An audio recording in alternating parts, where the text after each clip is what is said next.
Bueno chicos, bienvenidos al segundo video, a nuestro tema número 2, donde hablamos y ya empezamos a diferenciar un poco sobre el diseño y las especialidades que tiene, ¿sí? Les hago recuerdo que en el primer video, así para poder un poco rescatar lo que se había visto en el primer video, habíamos hablado de la definición del diseño. O sea, ¿cuál es la definición como tal del diseño? Eh, Probablemente muchos han encontrado otras definiciones y es lo más seguro porque en realidad hay un trabajo con respecto a ello. Pero es importante que nosotros nos demos cuenta que todos de alguna manera apuntan a algo importante. O sea, primero, todos coinciden en que es una profesión. Segundo, que tiene propósitos específicos, que resuelve problemas y que obviamente tiene un propósito concreto, pero bien concreto, ¿no? Muchos autores lo mencionan así, ¿no? Propósitos de comunicación, propósitos de persuasión, etcétera, etcétera, ¿no? Entonces, cabalmente, este segundo tema nos vamos a dirigir específicamente a dos de los puntos que en sí lo podríamos dividir. Evidentemente, si tomaríamos a Joan Costa, encontraríamos que Joan Costa tiene de alguna manera una división, digámosle así, del diseño, en diseño para la información, diseño de marca, etcétera, etcétera. O sea, hay varias maneras en las cuales los autores dividen. Frascara también tiene su propia manera de dividir todo esto, pero todos coinciden en algo. Y si nosotros tomamos esto y lo dividimos en dos grandes grupos, nos quedamos solamente de esta manera. El primer gran grupo con el cual yo quiero explicarles en este video es justamente la parte del diseño como teoría comercial y de persuasión y de seducción y otros, ¿no? O sea, digamos que tiene mucho que ver con el tema publicitario, con el tema de convencimiento y demás, que es una de las ramas que más en el diseño se ha trabajado durante mucho tiempo y es generalmente donde nosotros más relacionamos de alguna manera, ¿no? Bueno, entonces vamos primero con esto. En nuestro esquema, y eso, los esquemas como siempre importantes para que ustedes puedan entender toda esta explicación, en algunos casos está más resumido, pero el video siempre nos ayuda para poder comprender. Vamos a encontrar que inicialmente, si ustedes han escuchado de este señor Lucius Wong, ¿no? Este señor Lucius Wong nos define de alguna manera el diseño de otra forma interesante para entender este tema de lo persuasivo y demás, ¿no? Bueno, ¿qué nos dice Lucius Wong? Nos dice, muchos piensan que en el diseño, ¿no? Muchos piensan en el diseño como en algún tipo de esfuerzo dedicado a embellecer la apariencia exterior de las cosas. O sea, vale decir, muchos relacionan de manera directa al diseño con esfuerzos que se hacen para poder hacer que se vea muy bonito o que se vea agradable o estético.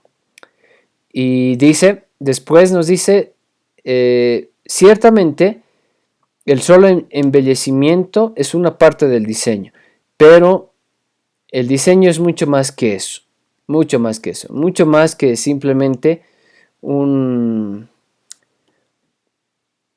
esfuerzo significativo que tú haces porque se vea estéticamente agradable. Tiene mucho más que eso, ¿no?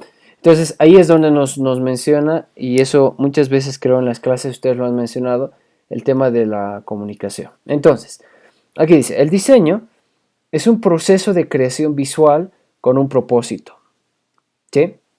Primero hay que resaltar que el diseño siempre va a ser un proceso. Al decir proceso, implica que no es que tú haces un diseño de la nada, no es que se te ocurrió ese rato y se te prendió el foquito y ya. Para poder lograr este resultado y este proceso en el diseño, tenemos que entender que hay una serie de pasos que tenemos que tomar en cuenta. El proceso es justamente, por eso se llama proceso, ¿no? Conlleva que nosotros investiguemos, conlleva que nosotros nos metamos en la temática, en el tema, que podamos conectar ideas de una manera adecuada, pero cuando ya materializamos esa idea, o sea, cuando nosotros aplicamos esto en un boceto y posteriormente, gracias a las herramientas tecnológicas, lo hacemos de manera ya digital, etcétera, es también parte del propósito, ¿no? Y es parte del proceso, ¿no? Como tal, o sea, el propósito es tener un diseño listo que pueda emitir algún mensaje o algo, que tenga un propósito y que genere un efecto en la gente, ¿no? Eso es básicamente. Dice, a diferencia de la pintura y de la escultura, que son la realización de visiones personales de los sueños de un artista, el diseño cubre exigencias prácticas. Eso implica de que el diseño tiene objetivos concretos, como ya habíamos hablado en el otro video, ¿no? Y ahora lo estamos volviendo a resaltar, justamente empezando esto de la explicación del diseño, que tiene que ver, este es el primer grupo grande del tema de persuasión y demás, cómo funciona el diseño, que es lo que nosotros más relacionamos y la gente también. No podría funcionar si es que no entendemos bien que el diseño tiene propósitos específicos, ¿no? Entonces, ahí que Ursus Wong nos plantea nuevamente y nos dice que la comunicación en realidad es el trasfondo de todo lo que queremos en el diseño, ¿no? Esa es una palabrita que se menciona también y obviamente Wong y otros autores mencionan esto, ¿no? Ahora, en el proceso de comunicación, ustedes saben que hay diferentes actores. Existe un emisor, que en este caso es la persona que está requiriendo el trabajo de diseño, digamos una empresa o un grupo de personas o una persona en específico. Y nosotros también, una vez que nos contratan, nosotros nos convertimos también en meros emisores porque somos los que vamos a tratar de mostrar lo que la persona que nos ha contratado quiere, ¿no?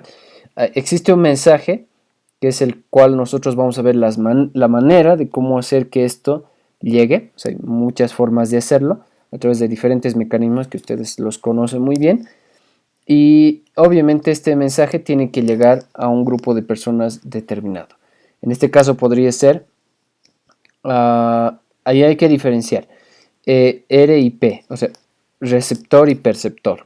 Receptor es alguien que solamente recibe nada más, pero un perceptor, alguien que percibe, es alguien que interpreta el mensaje. Entonces, en los modelos de comunicación siempre se ha hablado de un receptor muchas veces, pero en realidad nos damos cuenta que el ser humano no es un receptor, en realidad es un perceptor, porque interpreta los mensajes, porque se da cuenta de qué trata, y además de eso, y eso quiero que ustedes entiendan bien, para que este proceso de comunicación funcione, tiene que haber una retroalimentación. ¿Sí? O sea, el mensaje va, pero tiene que haber, así por eso esta otra flechita, porque si no existe ese feedback o esa retroalimentación, ya deja de ser comunicación y simplemente es un mecanismo de información.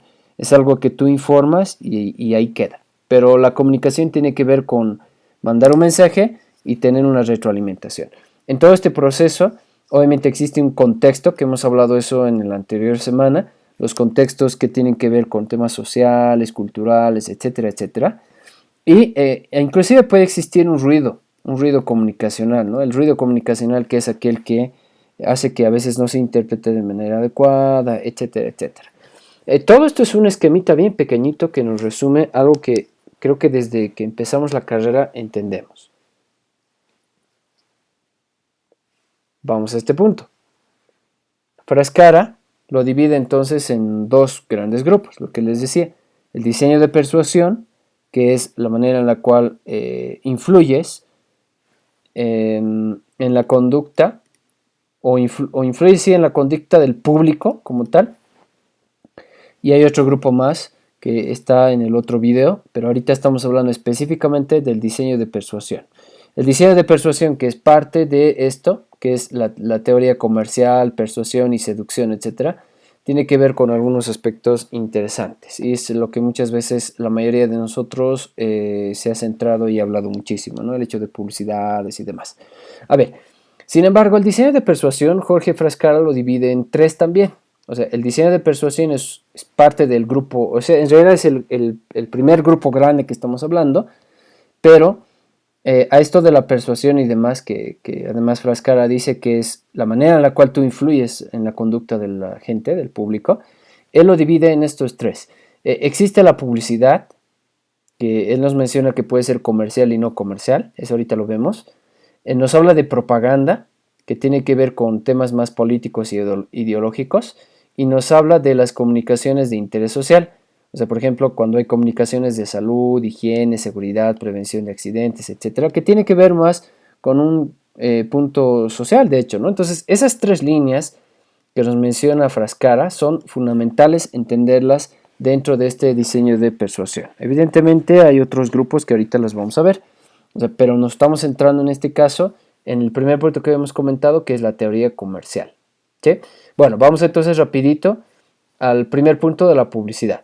Ustedes saben que la publicidad, que aquí lo está mencionando nomás que es comercial y no comercial, es lo más recurrente y lo primero que nosotros relacionamos con respecto al diseño, porque generalmente la publicidad como tal la tomamos en cuenta de muchos aspectos y bajo diferentes variables, ¿no? Por ejemplo, una de ellas podría ser fácilmente, por ejemplo, las publicidades que a veces se generan con equipos creativos, en agencias publicitarias, etcétera, etcétera, ¿no? O sea, son cosas que ya estamos muy acostumbrados, a eso me refiero, ¿no? Entonces, aquí nos menciona, Frascara nos dice que el diseñador es el que contribuye a la comercialización de productos y servicios de consumo. O sea, el diseñador se pone en la posición de poder ayudar a que a través de los conceptos y a través del diseño mismo, con un equipo tal vez creativo, con un equipo de publicistas también, porque o sea, los conceptos muchas veces el diseñador los puede afrontar, pero si digamos estamos hablando de una campaña publicitaria y demás, quienes van a llevar en realidad los conceptos así, pero principales van a ser los publicistas. Y los diseñadores participarán dentro de ese grupo de personas que van a tratar de solucionar, o sea, le van a dar una solución visual y conceptual al requerimiento de los publicistas y al requerimiento del cliente, ¿no? Entonces, pasa también eso y en cancha real también el diseñador a veces se encarga de todo, ¿no? Entonces, de alguna u otra manera, es aquel que tiene que ayudar en esto, ¿no? En lo que hemos mencionado hace un momento. Bien, el tema del trabajo a gran escala en este campo tiene que ver mucho con esto. O sea, es real nomás de que el diseño se relaciona con otras disciplinas. Estamos hablando de que todo esto es multidisciplinario. Vale decir que interrelaciona con otras disciplinas. Por ejemplo, para poder lograr un buen impacto en una campaña haciendo piezas de diseño, tenemos que estar al tanto de toda la investigación de mercados, por ejemplo, que se haya hecho, ¿no? Tenemos que saber la percepción de la gente, que no es nuestra labor en realidad, sino que lo haría alguien que esté en investigación de mercados como tal, ¿no? Alguien que esté en el área de marketing y demás, pero es importante, ¿no? Porque en realidad el diseñador debería conocer de esto. De hecho, no estoy diciendo que se especialice específicamente, pero sí tiene que conocer, porque si no, su trabajo puede decaer muchísimo en las ideas que tengan, ¿no? Entonces, mientras uno más conozca de áreas cercanas, les van a ayudar muchísimo, ¿no? Entonces, la investigación de mercados directamente se interrelaciona con el tema económico, con el tema sociológico, la sociología, por ejemplo, y el tema psicológico. ¿Por qué? Porque el tema psicológico tiene que ver mucho con el comportamiento de la gente, del comportamiento del consumidor, la conducta que tiene, las motivaciones y las experiencias que ha vivido o que le gustaría vivir, etcétera, ¿no? Entonces, en marketing se trabaja muchísimo con esto, se investiga a grupos de personas, se hace segmentación de públicos, se entiende y se analiza bien las brechas generacionales, o sea, se entienden bien cuál es la diferencia entre una y otra generación, sus requerimientos, sus conductas, lo que les gusta, lo que no les gusta, etcétera, etcétera. Entonces, todo eso, alguien por ahí decía que el diseñador no tiene que meter la nariz en esto. En realidad, a mí me parece que en este tiempo no es que el diseñador va a hacer de todo, pero el diseñador tiene tuición y podría de alguna manera meterse en estos campos para poder tener mayor información, aportar, ser parte también del proceso creativo y al mismo tiempo tener herramientas también que le van a servir, porque no se olviden que muchos de nosotros podríamos llegar hasta, no sé, imagínense que estaría haciendo, no sé, me contratarían para poder administrar el Facebook de alguna empresa, digamos, ¿no? Entonces, y no hay nadie más que me ayude. Entonces yo, por ejemplo, tendría que aprender mínimamente a hacer una segmentación, por ejemplo, ¿no? O sea, investigación de mercados tendría que ver con la segmentación de un grupo público, o sea, qué tipo de gente va a poder llegar, ¿no? Este mensaje que voy a lanzar en Facebook. Entonces, no puedo obviar y no puedo, digamos, decir, voy a contratar a alguien que me haga esto y yo voy a hacer el diseño, sino es muy importante que una persona conozca en estos campos, ¿no? No tiene que ser pasivo, ¿sí? Porque pasivo significa una persona que solamente opera. O sea, ustedes han debido ver antes que hay esos modelos de diseñadores como tal. El diseñador que es pasivo, que es aquel que simplemente cumple órdenes de lo que le dicen mira, necesitamos un afiche de, no sé, de un montaje, necesitamos de un animal con otro, no sé, para esto. Lo puedes hacer y el diseñador dice, sí, lo voy a hacer ahorita y cumple órdenes, ¿no? Aquí se trata de que, en esto que le acabo de mencionarles, estoy hablando de una persona que es totalmente, o tiene totalmente la iniciativa constante, ¿no? O sea, es proactivo. Y cuando hablamos de que inclusive puede ser consejero, nos referimos a que a veces el diseñador trabaja solamente con el cliente de manera directa. Entonces, el diseñador puede ser aquel que le ayude, le direccione y viabilice ciertas ideas que el cliente tiene, ¿no? Entonces, importantísimo eso, ¿no? También tiene que ver con que esté totalmente actualizado. O sea, no se puede admitir un diseñador que esté metido en estos campos de la persuasión y de la publicidad que no esté actualizado, que no sepa sobre las modas, sobre las tendencias. Tendría que ser una especie de cazador de tendencias, ¿no?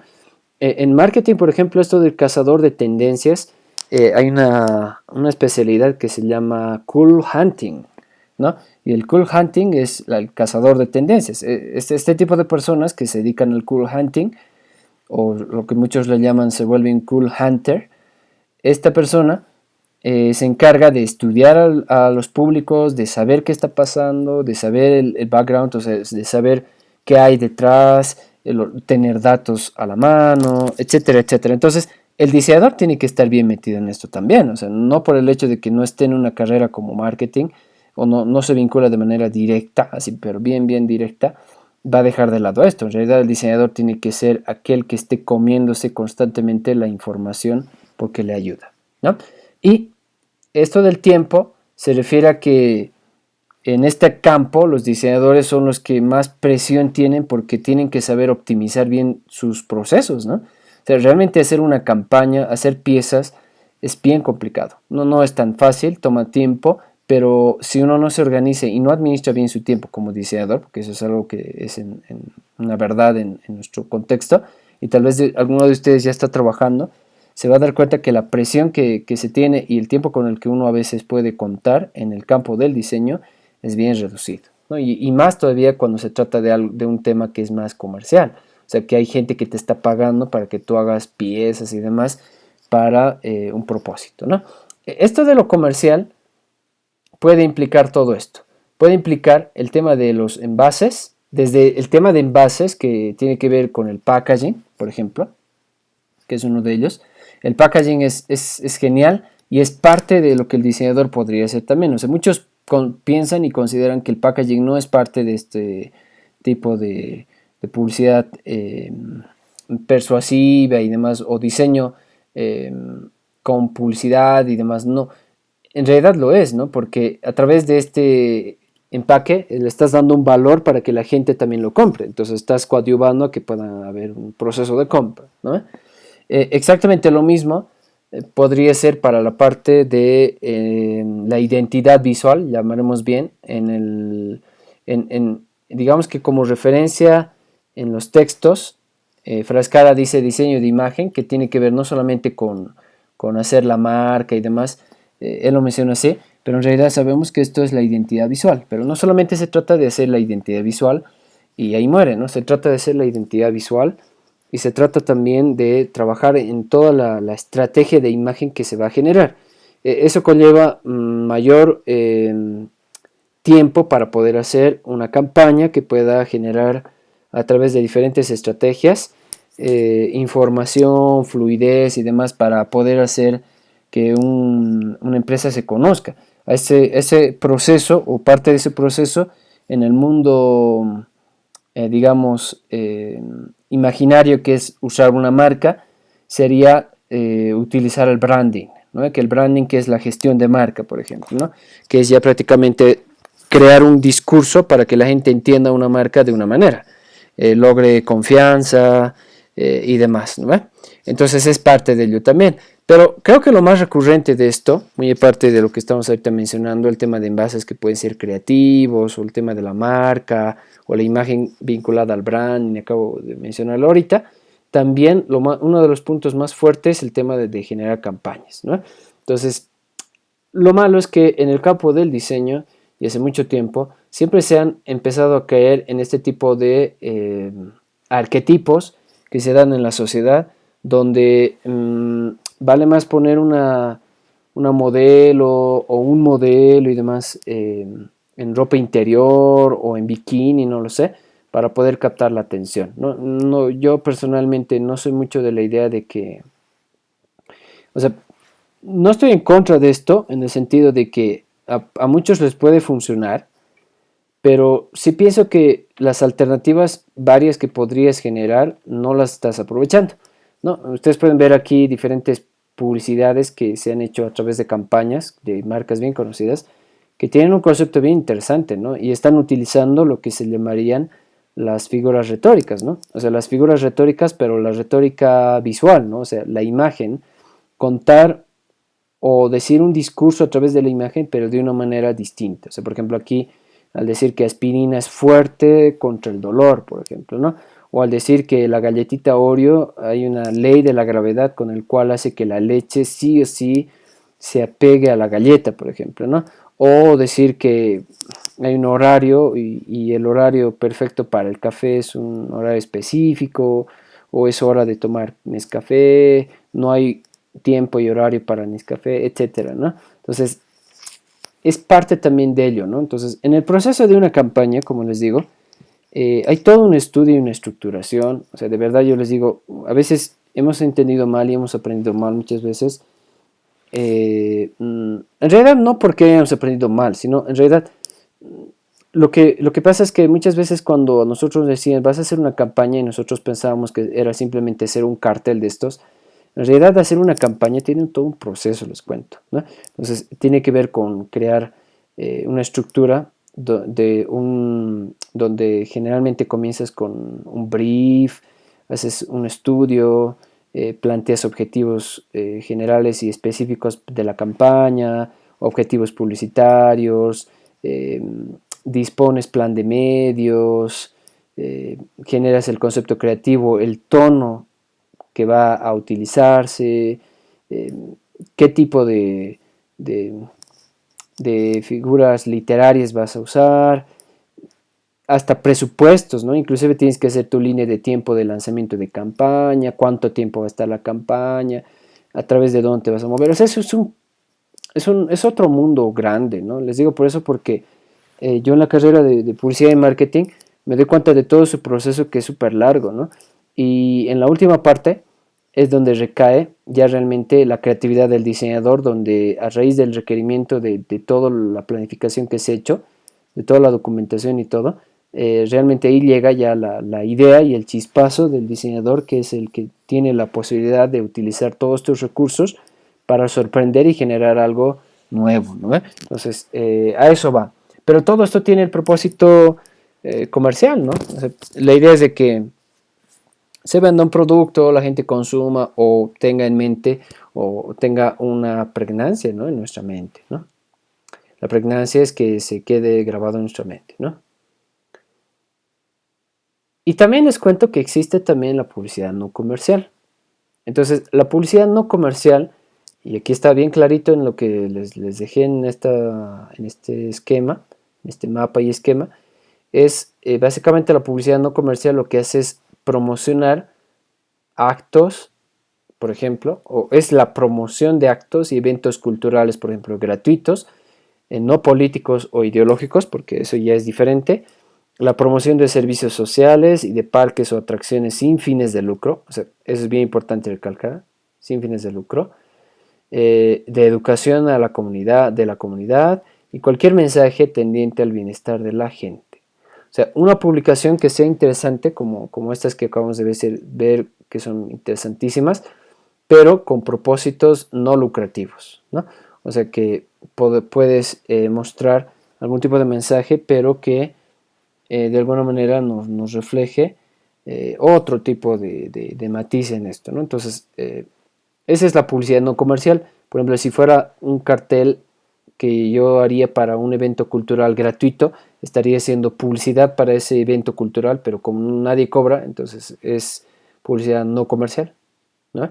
Entonces, por ejemplo, el tema de la larga noche de museos, que lamentablemente en este tiempo por el tema de la cuarentena y todo este problema del virus y demás, pues han decidido hacerlo ya todo virtual. Pero por ejemplo, la noche de museos nunca se cobran, ¿no? O sea, no te cobran por entrar al museo, ni tampoco te cobran por estar en una actividad, salvo que tú quieras aportar algo, digamos, a un artista o alguien que está en la noche de museos, ¿no? Alguien que está metido en ello, ¿no? Pero por lo general no tiene ningún costo, ¿no? Entonces, por ejemplo, si se hacen carteles para promocionar esto sería publicidad no comercial, porque no tiene un propósito específico comercial, ¿no? Sino más al contrario, está tratando de inyectar a que la gente vaya a un espacio cultural, a que pueda conocer diferentes eventos, etcétera, etcétera, ¿no? Y hay muchos más, ¿no? De hecho. Después, a ver, voy a volver aquí a mi cuadrito. Te decíamos que Jorge Frescara nos hablaba de esto, nos hablaba de la publicidad comercial y no comercial.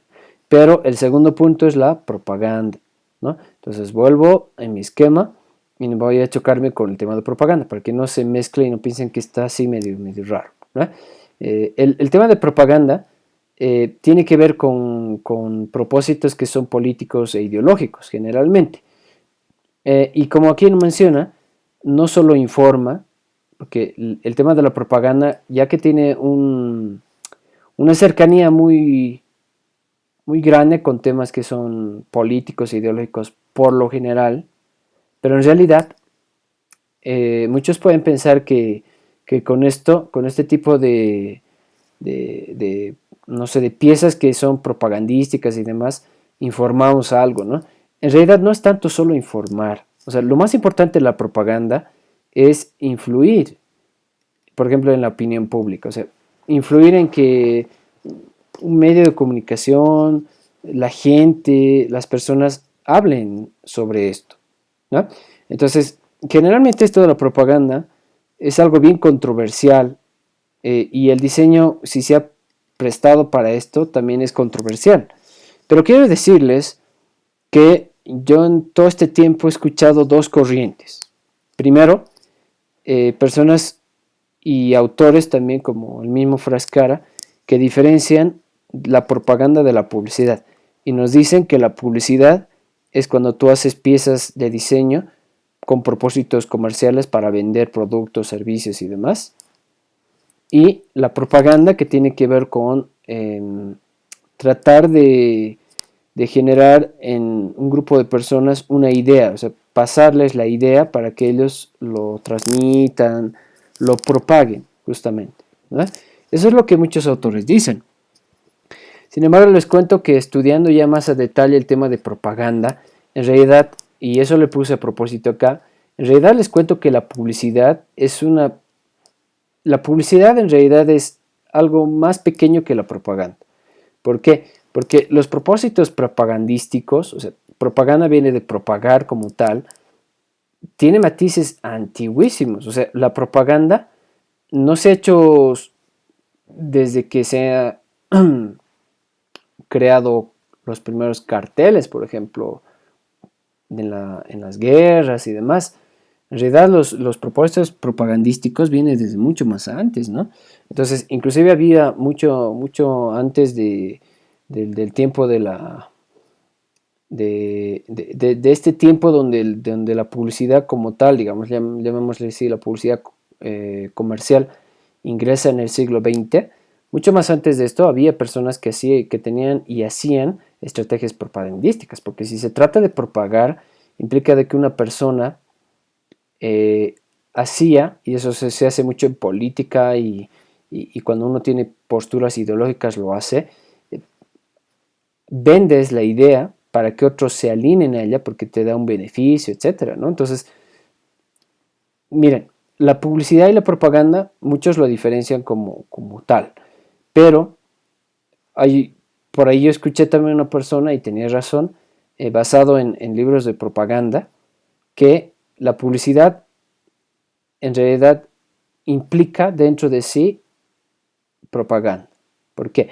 Porque si la propaganda tiene que ver con ideas y con pensamientos que van a tratar de abarcar e introducirse a la gente para que la gente también sea parte de esto, la publicidad tiene mucho de ello. Por eso les decía en la anterior semana, les decía que, por ejemplo, Coca-Cola, podríamos decir que hace publicidad porque está tratando de vender productos. Está bien, indirectamente sabemos y siempre hace publicidades que te recuerdan al producto, te hablan de otras cosas distintas, pero en el fondo tiene una idea. O sea, el hecho de conectarte a la familia, a la responsabilidad de amigos, el hecho de hablar inclusive se ha atrevido a hablar sobre el tema ecológico, etcétera, son principios de propaganda. O sea, todo eso tiene, o sea, si me entienden bien, la idea propagandística está ahí, pero cómo se lo está mostrando es a través de la publicidad misma, ¿no? Entonces, la propaganda es mayor que la publicidad, a eso me refiero. De hecho, muchas publicidades tienen propósitos propagandísticos, ¿no? Entonces, esa es la otra línea que yo les comento, porque también en mi carrera de publicidad y marketing trabajamos con propaganda, por eso les digo, ¿no? De hecho, hay una materia que es propaganda, donde se trabaja todo esto y hacemos todo un análisis y un matiz político, ideológico, para entender. Inclusive, esto viene conectado, esto de la propaganda viene pero bien conectado al tema de la religión, por ejemplo, ¿no? O sea, el hecho de influir en la opinión pública y demás, creo que sería parte de, pero si vemos como propaganda como en más macro, podríamos hasta hablar de manejo de masas, ¿no? De personas que han hecho esto, ¿no? Y justamente hablando de eso, les puse un ejemplo con respecto a esto, que es este señor que se llama Joseph Goebbels, ¿no? Este señor Goebbels es prácticamente la persona que se ha encargado de crear estos famosos 11 principios de propaganda nazi en su momento. Eso como ejemplo para que ustedes me entiendan bien de que los propósitos propagandísticos tienen eso más allá de simplemente mostrar un cartelito que tenga un mensaje político o ideológico o religioso, ¿no? Hay principios que se han manejado desde mucho más antes, ¿no? Por ejemplo, algunos de estos principios que si ustedes analizan bien se van a dar cuenta que en política se utiliza mucho. Por ejemplo, el gobierno que ha estado 14 años de gobierno, que es Evo Morales, ha manejado algunos de estos principios. Si ustedes analizan, si ustedes buscan, van a ver que muchos de estos se han usado, por ejemplo. Y muchos lo utilizan, de hecho, ¿no? Uno de los principios de Goebbels dice que lo que tienes que tratar de hacer es anular las acusaciones que te hagan a ti, eh, siempre y cuando tú le eches la culpa a otro, ¿no? Entonces yo me acuerdo bien que cuando alguien acusaba algo al gobierno de Evo Morales, ellos echaban la culpa al imperio, echaban la culpa a Estados Unidos y demás, cuando en el fondo había contrastes que podían ser discutibles desde todo punto de vista. Pero es uno de los principios, por ejemplo, ¿no? Otro de los principios que usaba Goebbels propagandísticos era de que, por ejemplo, el hecho de repetir repetir constantemente. La repetición es una estrategia con el cual generan en la mente de las personas algo, ¿no? Un propósito tiene, obviamente. Entonces, si se dan cuenta, igual ellos tenían maneras de hacer que se repita algo, ¿no? El amor por quienes estaban llevando esto, ¿no?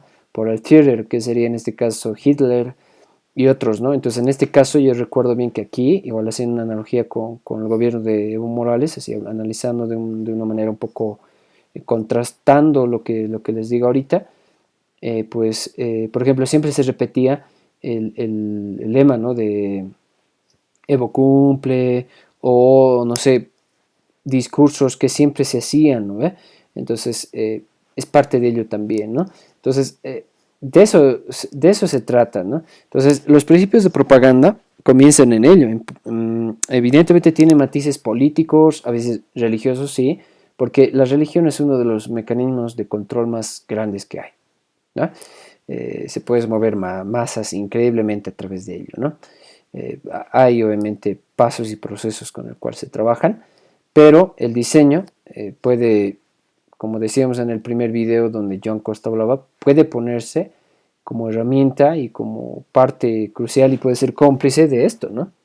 Es verdad, porque ha habido carteles de protesta. Por ejemplo, en el tiempo bélico, los carteles que se hacían, que tenían que ver con el tema propagandístico, hacían carteles con el cual, por ejemplo, denunciaban al bando opuesto, hablaban de las fechorías que estaban haciendo, invitaban a que la gente se una a su país para poder salir adelante, de ganar fuerza, ¿no? Entonces, son pues matices propagandísticos, ¿no?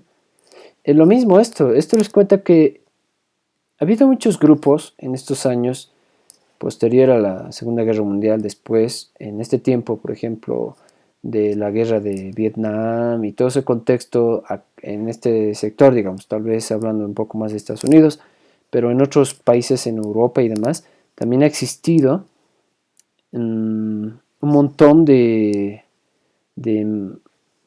pronunciamientos de jóvenes. Entonces, uno de los estudios más críticos que ha tenido propósitos propagandísticos en el diseño ha sido, por ejemplo, el estudio Grappus, por ejemplo.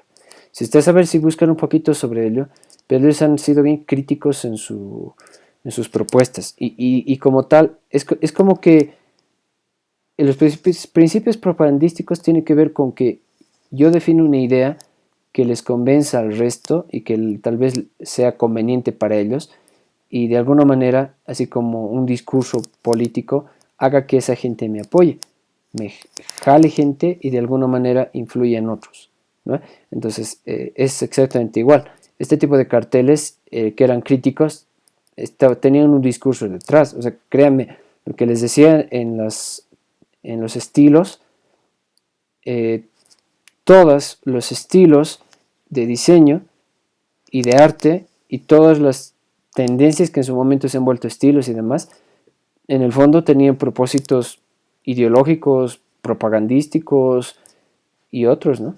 Entonces, la propaganda entonces está vinculado a ello, ¿no? Y bien interesante, ¿no? Y finalmente, el tema nos habla ahí, así como el tercer puntito de acá, de lo que nos hablaba aquí, perdón, nos hablaba Frascara, nos decía dentro de esto, aparte de la publicidad, que es comercial y no comercial, y de la propaganda, hablamos de la comunicación de interés social. Vale decir que en este campo también puede haber comunicaciones que hablen específicamente de la salud, de la higiene, de la seguridad, de la prevención y demás. Por ejemplo, ustedes saben que en este tiempo se ha hecho muchos posts, se han entregado material en digital y demás para poder hablar sobre los síntomas del coronavirus, los contagios, las medidas preventivas, qué debo hacer, etcétera, en piezas que de alguna manera son, digámosle así, didácticas porque utilizan esquemas, colores, formas, etcétera, para captar la atención de las personas. Te enseñan, ¿sí? Tú tienes que leerlo y aprendes y ganas conocimiento a través de ellas, ¿no? Entonces, pero es importante porque tiene que ver con el interés social. Puede ser de todo tipo, ¿no? Entonces, aquí estamos resaltando que, por ejemplo, el tema de prevención, el tema del interés social y demás, dentro de este campo del diseño es lo más real. Y todo el tiempo nos vamos a chocar con este tipo de información que nos ayuda a prevenir, o nos ayuda a entender procesos, etcétera. Entonces, creo que es muy importante entender que esto conlleva una labor en el diseñador también de investigación, de sintetizar, etcétera. De alguna manera esto de las comunicaciones de interés social, con todo esto, es parte también de lo que en la segunda sesión en vivo vamos a hablar, que es el diseño de la información, que es uno de los campos que personalmente me agrada mucho, con el cual he trabajado y me he sentido muy identificado, ¿no? Entonces, pero tomes en cuenta esos, ¿no? Entonces, todo este campo, así lo subdivide Jorge Frascara y así nos quedamos con esto. Para cerrar y para concluir, el diseño tiene procesos de comunicación, procesos y esquemas de comunicación específicas que debe conocer el diseñador. El diseñador no puede ser alguien pasivo, tiene que ser alguien que esté constantemente entendiendo procesos, entendiendo a la gente, investigando, porque es la fuente de datos e inspiración para él también.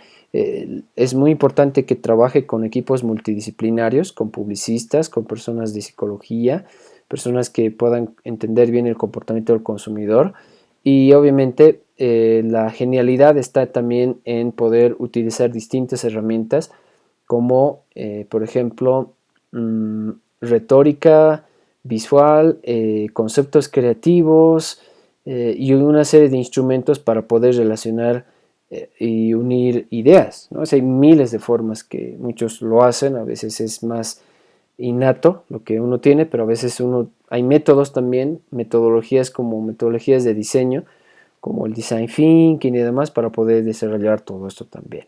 Existe una publicidad no comercial, que es la que también nos ayuda a entender con piezas y demás que tienen que ver para informar a la gente sobre espectáculos culturales y otros de interés colectivo, pero sin fines de lucro.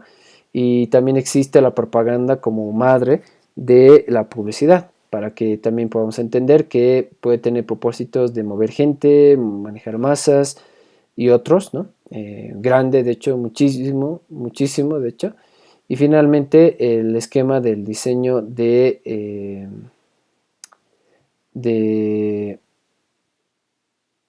comunicaciones de interés social, ¿no? Donde se habla de higiene, de salud y demás, que ya tiene que ver mucho con el concepto social, ¿no? Esto que decíamos acá, ¿no? Bueno, con eso cierro. Espero que esto les haya servido para entender un poquito más sobre los procesos y sobre lo que, por ejemplo, nuestro querido y estimado Jorge Frascara nos lo dice, ¿no? En el siguiente video voy a explicarles la otra rama, muy aparte del diseño de persuasión, la otra rama que tiene que ver más con un diseño de información, más humano, más social y demás, ¿no? Entonces, eso nada más. Gracias por el video, nos vemos en el video número 3, con el tema que en este caso corresponde a la secuencia, ¿no? Gracias.